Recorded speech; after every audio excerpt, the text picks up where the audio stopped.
Hi guys, welcome to TechTricks tutorial. Today we are going to talk about how to add your Etsy shop link in TikTok.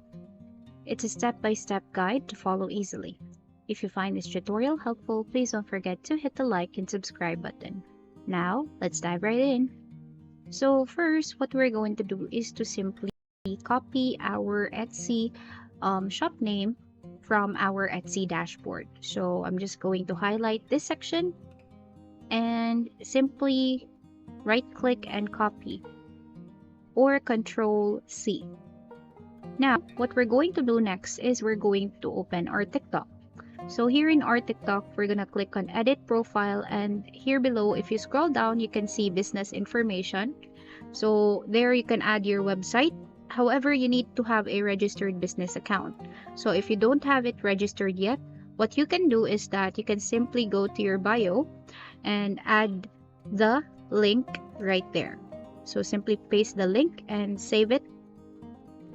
So afterwards, people who go to your profile will actually see that your Etsy shop link is being added onto your bio. So basically, that's how to do it.